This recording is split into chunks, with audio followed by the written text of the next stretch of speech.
The phone call that changed everything. The city lights outside Keanu's apartment window flickered like stars. Stood still, phone pressed to his ear, the voice on the other end trembling with hesitation.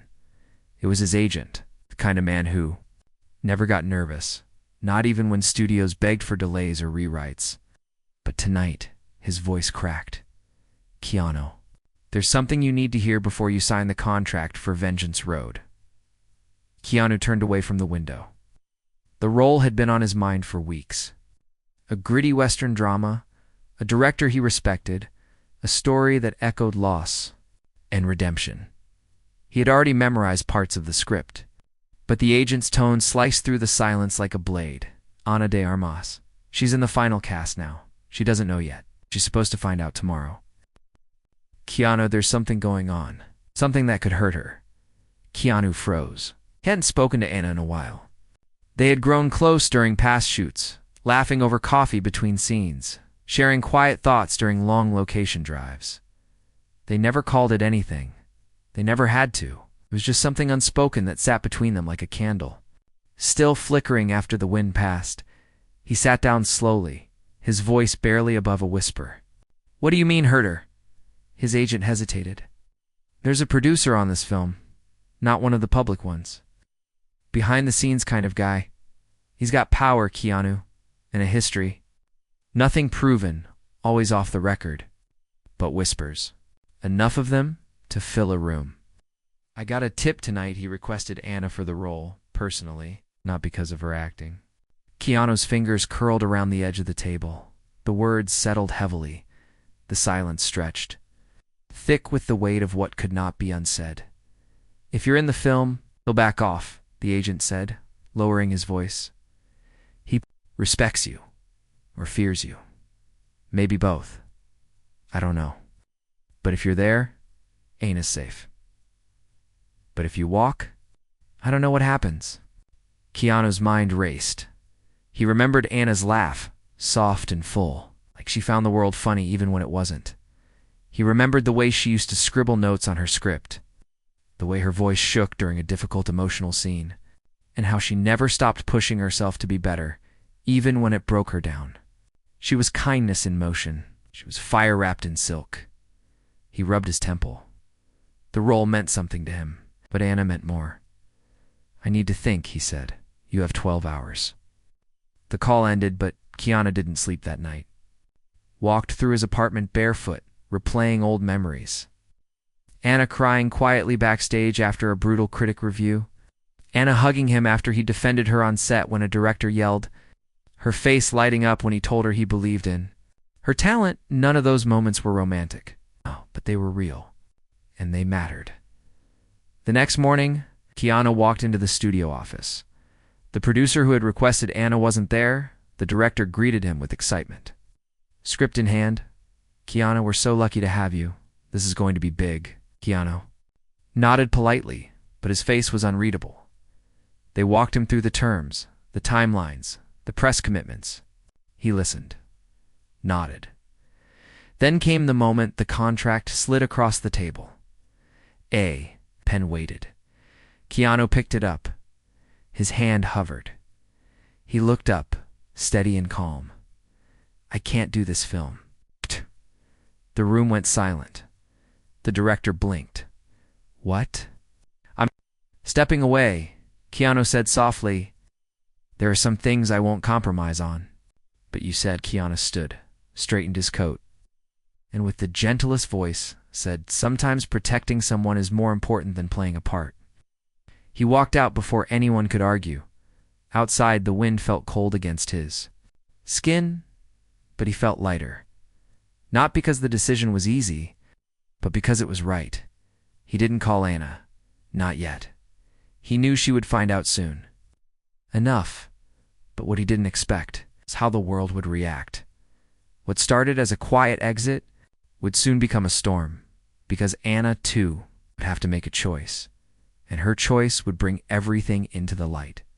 Her silence was louder than words. Santa sat at a long oak table, flipping through her printed script pages for Vengeance Road. The director had just left the room, all smiles and enthusiasm. She had nodded through his pitch, her fingers shaking slightly as she held the paper. She told herself it was just nerves. Big projects always felt like this. But something didn't feel right. The excitement in her chest had vanished the moment she stepped into the building. Something in the air felt heavy. Quiet glances. Hushed voices. And then the director had said it casually, like he didn't know it would hit her in the stomach. "Oh, and by the way, Keanu's out. Just found out this morning." Anna stared at the script. Keanu was out. He was the reason she agreed to the second audition.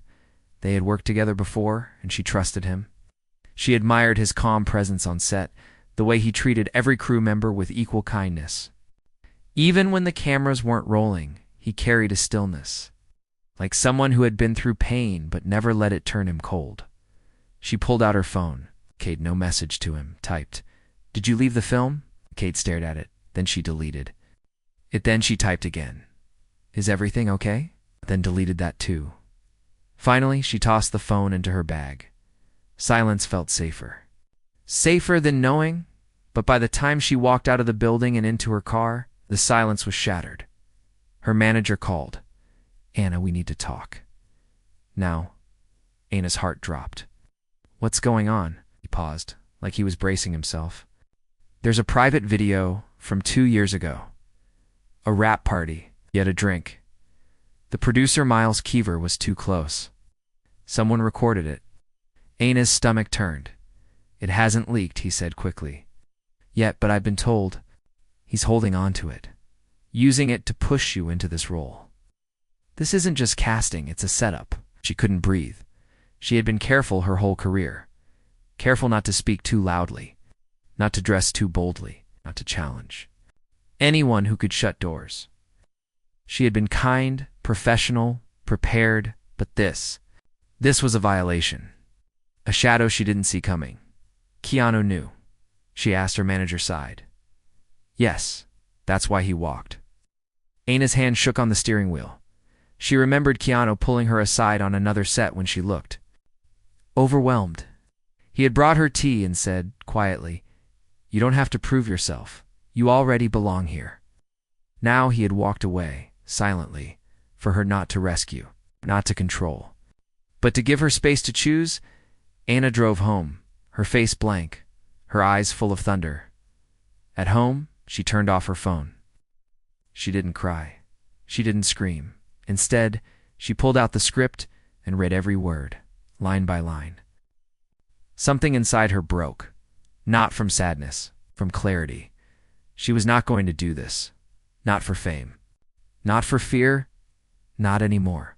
The next morning, the studio received a single-line email. "Please consider this my formal withdrawal from Vengeance Road, Anna. No explanation, no drama, but within hours." Rumors spread. 2 stars walking away from a major production. Questions flooded social media. Fans speculated. Industry insiders whispered. But the story was far from over, because a junior costume designer on the set, one who saw too much and stayed too quiet for too long, posted a vague message online. Some actors leave to chase awards. Some leave to protect each other. If you knew the truth about Vengeance Road, you'd understand everything. The post went viral in 6 hours and the world started watching. Meanwhile, Keanu was in a quiet part of the city, feeding birds in the park like he always did when he needed to think. Didn't have social media. Didn't want it. But his phone buzzed. A message from Anna. Just one sentence. "Thank you for stepping out, so I could stand up." He smiled, closed his eyes, and exhaled. But what neither of them knew was that Miles Keever wasn't going to stay silent. He was powerful, and cornered men don't just walk away. He had secrets, and one of them involved Keanu's past. When silences, Dangaroos Keanu sat alone in his quiet apartment, the soft hum of the city outside barely reaching his ears. A gentle breeze blew through the open window. He had just finished reading Anna's message again. "Thank you for stepping out, so I could stand up." He read it like it was a poem. Not because the words were fancy, but because they meant more than she could say. It wasn't a thank you. It was a whisper of strength, of trust, something deeply human. He smiled quietly, then placed the phone down. But peace never lasts long in the middle of a storm. Across town, inside a high-rise office wrapped in glass and secrets, Miles Keever slammed his fist on the desk. His assistant flinched but didn't say a word. She had seen this side of him before when things didn't go his way, and someone stood up to him. "Find me something on Reeves," Miles said, pacing the room. "Everyone has a weakness." The assistant hesitated. "He's clean, he doesn't drink, doesn't party, doesn't cheat, and people love him." Miles sneered. "That just means we're not digging deep enough." In the next days, Miles started pulling strings. He had private investigators, lawyers, media contacts. One of them returned with a sealed file. Inside it were photos from over 15 years ago. A woman with a broken past. A name, Jennifer Twaus, past love. A story full of loss. Miles grinned. This is gold. Keanu had once lost someone he loved more than anything. Not to scandal, not to mistakes, but to tragedy. Jennifer, the woman he once believed he would grow old with, had died in a car crash after losing their baby girl during childbirth. It was a part of his life he never spoke about publicly. Not because he was hiding, but because the pain was sacred, personal. Miles saw it as leverage, a whisper in the right journalist's ear. A few suggestive words about old wounds and unresolved guilt, enough to start a fire. Within a week, headlines started to appear. Keanu Reeves walks out of film. Rumors say his past came back to haunt him. Grief or guilt. Inside Keanu Reeves' tragic history, is Hollywood's nicest guy suddenly walking away from big roles? Keanu read none of it, but Anna did. She sat on her balcony, the phone in her lap, heart heavy. She knew this wasn't coincidence. Someone was trying to distract the world, to spin the narrative, to silence her by hurting him. Anna didn't wait this time. She called him. The phone rang twice. Then a calm voice answered. "Hey! They're going after you now," she said, her voice tight with anger. "You protected me. Now they're twisting your story." Keanu's voice stayed soft. "Okay, but you shouldn't have to be." He smiled gently, even though she couldn't see it. "Anna, the truth doesn't need to shout, it just needs to stay standing." There was a pause. Then she said quietly, "I want to fight back." He nodded. "Then you're not alone." Anna knew what she had to do. She called her publicist, her legal team, even her acting coach, who always told her, "Use your voice, even when it shakes." And then she did something no one expected. She agreed to an interview. Live, not scripted, not edited, just her. Sitting face to face with the world. When the day came, the studio tried to stop it. They sent emails, legal threats, warnings. But Anna didn't flinch. She walked into the studio, no makeup, wearing a plain shirt and jeans. The host asked the first question gently. "There are rumors about your withdrawal from Vengeance Road. People are confused. Can you explain?" Anna looked into the camera. Her voice was quiet, calm, but her eyes were full of fire. "I left because staying meant losing myself, and I won't do that anymore." The interviewer blinked. "Are you saying someone tried to pressure you?" Anna nodded slowly. "Yes, someone with power. And when Keanu Reeves found out, walked away. Not for himself, for me." The room went silent. She continued, "He didn't ask for attention. He didn't go public. He just left quietly, because real kindness doesn't need an audience." The next question came gently. "Do you feel safe now?" Anna took a deep breath. "Not yet, but for the first time, I feel free." The video went viral before the interview even ended. Keanu watched it from home.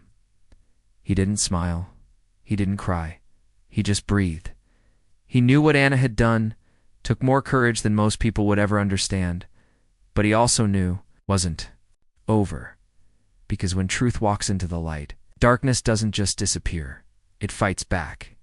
And Miles Keever was not done. He had one more plan. Something that could destroy everything. The deal behind the curtain. Miles Keever stood in his private suite above the city, sipping an expensive drink he hadn't earned.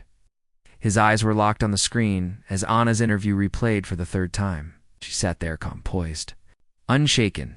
Every word she said chipped away at the power he had built. But he didn't flinch.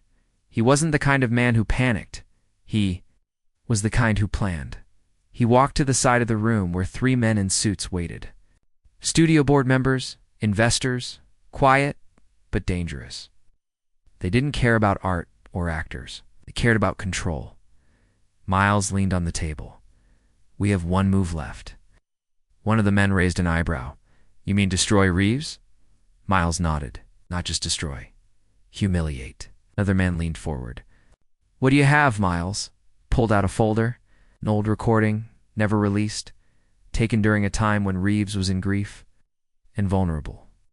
Inside the folder was a flash drive. The video showed Keanu sitting in a bar years ago. Drunk, alone, talking to a stranger. His words slurred but real. Not angry, not hateful, just full of pain. He spoke about his lost daughter, about Jennifer, about how he didn't want to be a hero anymore, how kindness was exhausting, how sometimes he wished he had left Hollywood. It was raw and deeply human, and Miles planned to use it to destroy him. "He walks around like a saint," Miles said coldly. "Let's remind the world he's just a man, tired, broken." One of the board members hesitated. "It's risky." Miles smiled. "What's war?" Meanwhile, Anna had gone quiet again, not out of fear, strategy. After her interview, the world had exploded with support. Actors she'd never met reached out. Producers texted her privately. Articles called her brave. Fans made videos thanking her, but the praise felt dangerous. Like a light too bright. She had been in the industry long, enough to know how quickly the world flips. One wrong word, one misunderstood post, and support becomes silence, so she waited and watched. She met Keanu in a quiet garden just outside the city. He wore a dark hoodie blending into the evening shadows. She wore a simple dress, no makeup, hair pulled back. "You sure about meeting like this?" He asked gently. "If they're watching me, they already know," she said. "But I don't care." They sat on a bench, surrounded by the soft hum of insects and wind. "You saw the interview?" she asked. Keanu nodded. "You were honest?" "They're going to hit back, I know." Anna looked down. "They're going after you, aren't they?" Keanu didn't answer. He didn't need to. She reached over and touched his hand, her fingers cold from the night air. "You don't have to carry this alone." He looked at her then, eyes soft but serious. "I'm not afraid of them, I know, but still." Just then, Anna's phone buzzed. She glanced at it and her face changed. Her publicist had sent a warning. "Miles is leaking something tonight. Be ready." Anna looked at Keanu, panic rising in her throat, but he remained still. "What is it?" she asked. He took a slow breath. "An old night. Years ago. Something I said when I was lost, when I didn't want to be seen.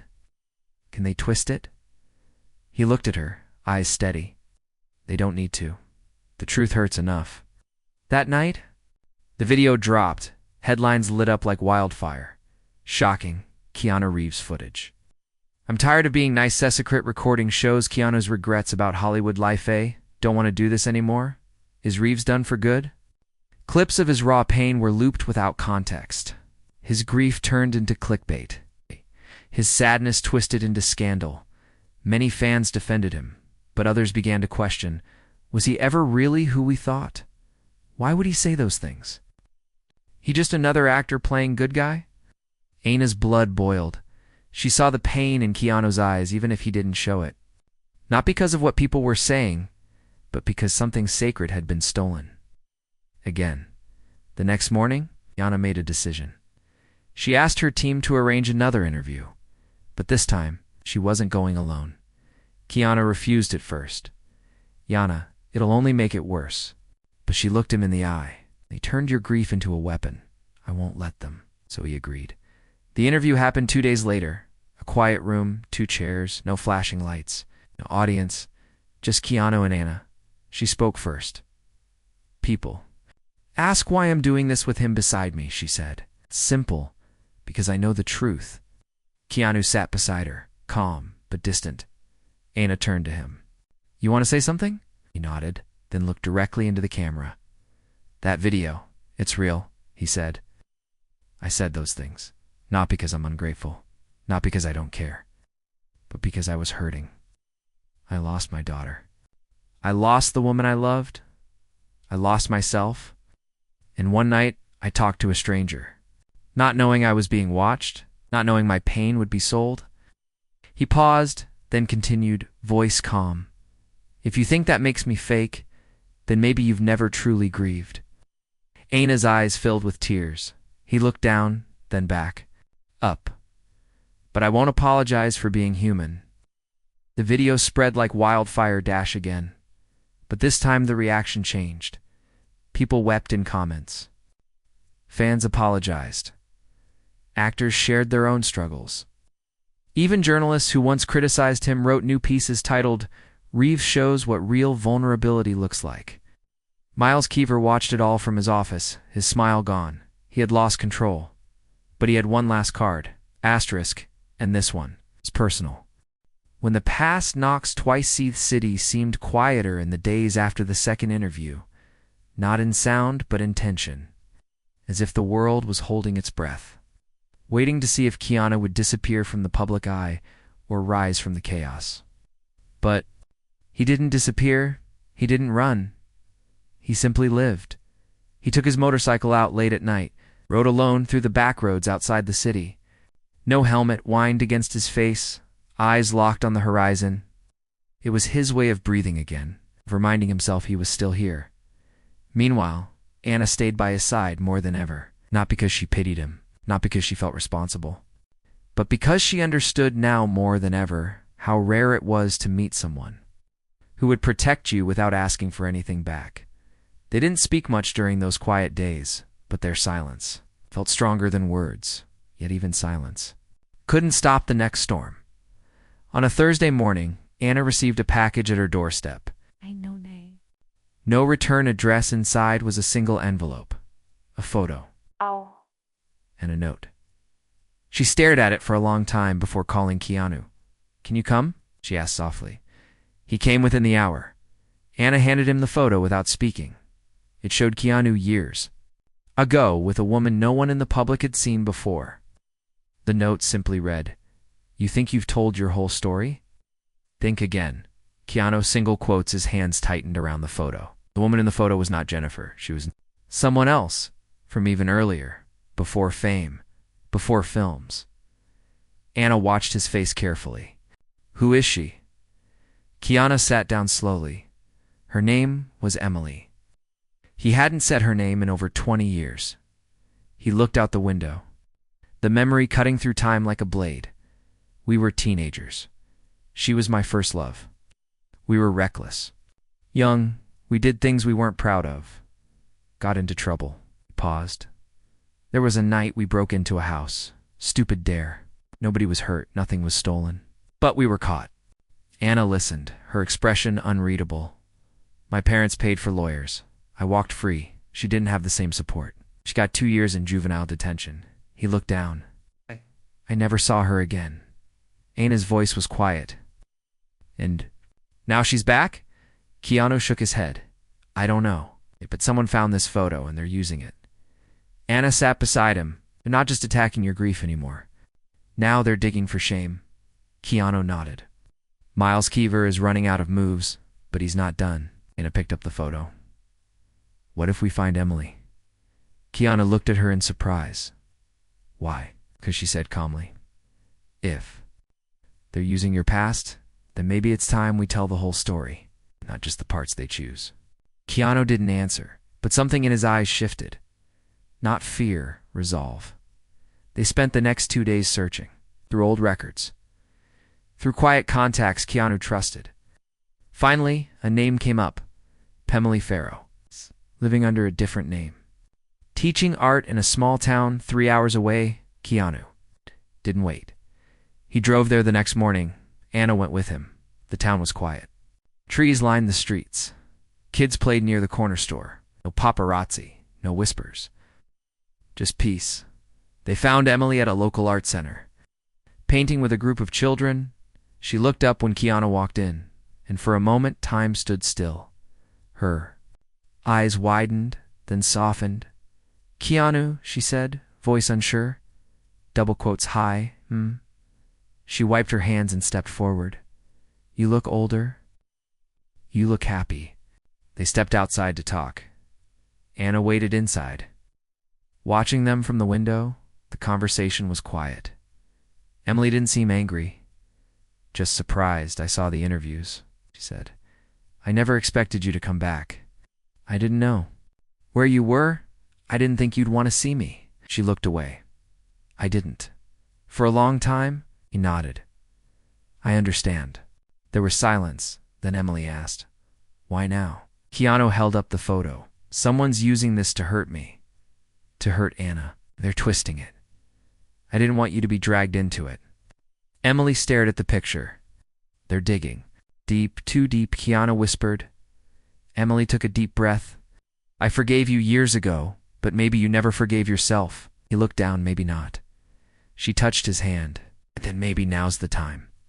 They spoke a little longer. Before leaving, Emily hugged him gently. "You've changed," she said softly. "I hope so. Don't let them win." Back in the car, Anna looked at him. "You okay?" Keanu nodded. Yeah.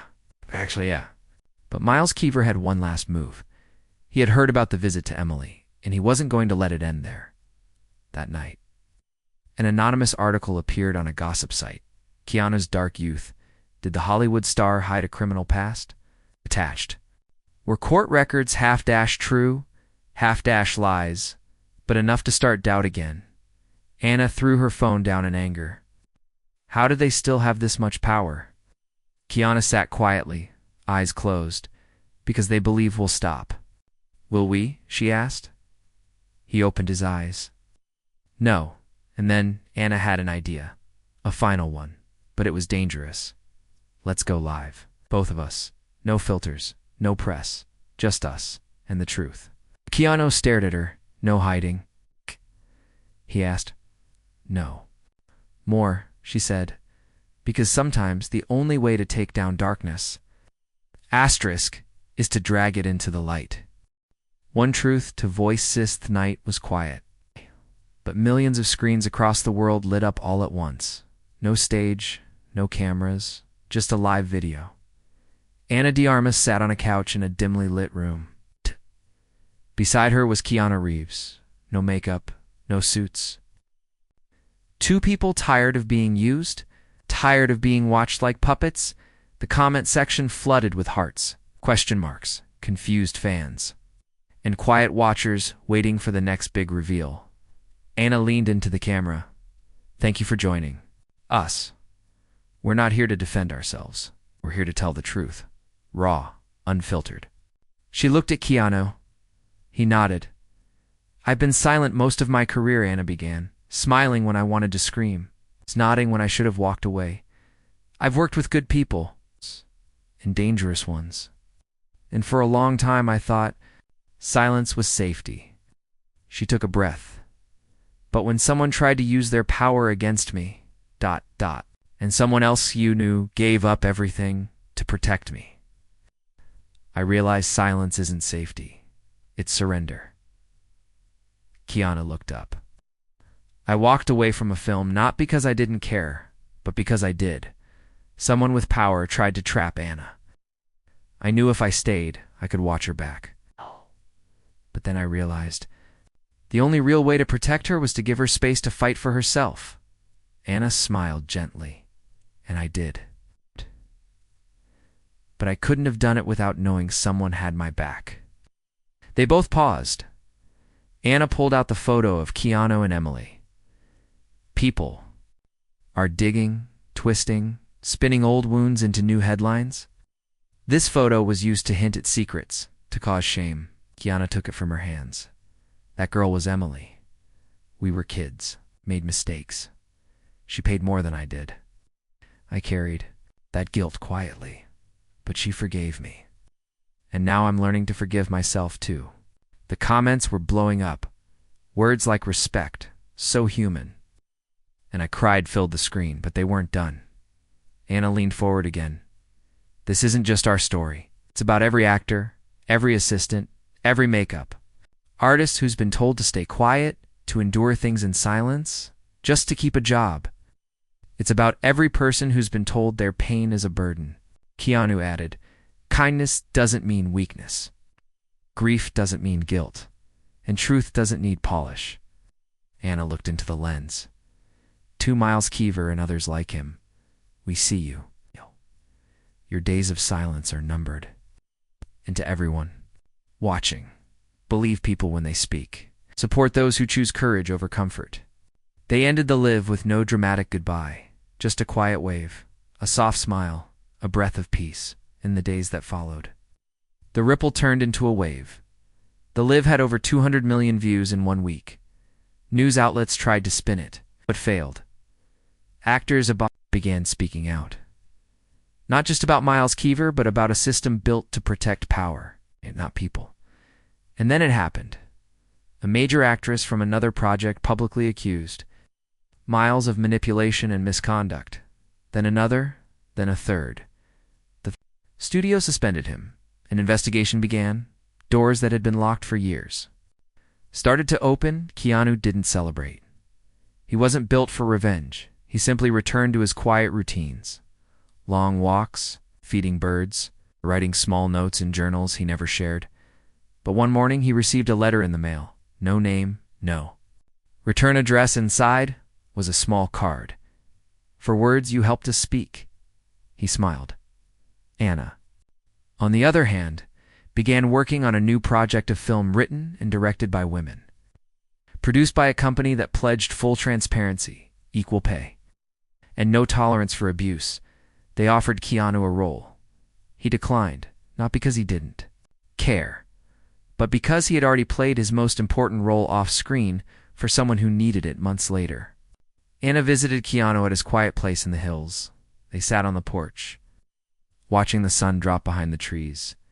You ever think about what would have happened if you took that role? She asked. He shook his head. I think about what didn't happen because I didn't. She nodded. Thank you. He looked at her, warmth in his eyes. You didn't need saving. You just needed someone to step aside so you could walk through. Maybe, she said softly, but it made all the difference. They sat in silence. Not awkward, not empty, just peaceful. Sometimes the biggest stories don't end with applause. Sometimes they end with a quiet truth. Someone gave something up so someone else could rise, and that changed everything.